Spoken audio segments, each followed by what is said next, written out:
Hello friends, एक बार फिर से स्वागत आप सभी के द उमंग प्लेटफॉर्म पर। आज हम बात करेंगे सिविक्स के बारे में, और सिविक्स में क्या तो गैर संवैधानिक आयोग के बारे में। जैसा कि हमने पिछले वाला क्लास में आप लोग को, पिछले वाले वीडियो में हमने आप लोग को बताया था संवैधानिक आयोग के बारे में, यानी कि कौन सा संवैधानिक आयोग है और कौन कौन सा ऐसे है जो गैर संवैधानिक आयोग है। यानी कि संवैधानिक आयोग उसको बोलते हैं जिसका उल्लेख भारतीय संविधान में किया गया है, ठीक है। और गैर संवैधानिक आयोग यानी गैर संवैधानिक निकाय उसको बोलेंगे जिसका उल्लेख भारतीय संविधान में कहीं पर भी नहीं किया गया है, उसको गैर संवैधानिक आयोग बोलेंगे, ठीक है। चलिए हम देखते हैं कि गैर संवैधानिक आयोग कौन कौन से है। ये अक्सर एग्जामों में आपका पूछा जाता है। सबसे पहले हम बात करेंगे नीति आयोग। नीति आयोग हमारा एक क्या है, एक गैर संवैधानिक निकाय है या संविधान नेतर निकाय है। इसका भारतीय संविधान में कहीं पर भी चर्चा नहीं किया गया है, ठीक है।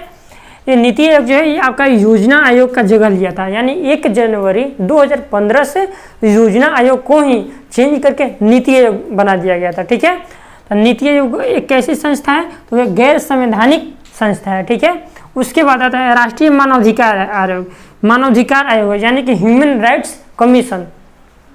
ह्यूमन राइट्स कमीशन का भी चेयरमैन आपका AK मिश्र है, अरुण कुमार मिश्र है, ठीक है। ये भी आपका एक क्या है, गैर संवैधानिक निकाय है, ठीक है। उसके बाद बात करते हैं राज्य मानवाधिकार आयोग।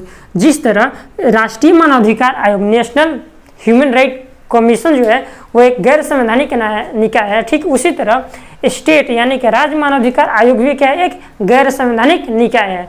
फिर उसके बाद बात करेंगे केंद्रीय सूचना आयोग। देखिए ध्यान दीजिएगा, यहाँ पे ये सब जितना हम आपको बता रहे हैं ये सब गैर संवैधानिक, यानी इन सबों का संविधान में कहीं पर भी उल्लेख नहीं किया गया है। केंद्रीय सूचना आयोग ये आपका कैसा आयोग है, ये भी आपका एक गैर संवैधानिक यानी नॉन गैर संवैधानिक नहीं, ठीक है, यानी नॉन कॉन्स्टिट्यूशनल बॉडीज है, ठीक है।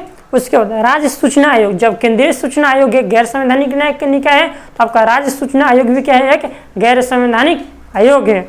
फिर उसको केंद्रीय सतर्कता आयोग, सेंट्रल विजिलेंस कमीशन इसको बोला जाता है, ये भी एक क्या है, एक गैर संवैधानिक आयोग है। फिर उसके बाद केंद्रीय अन्वेषण ब्यूरो, ये भी क्या है, गैर संवैधानिक निकाय है।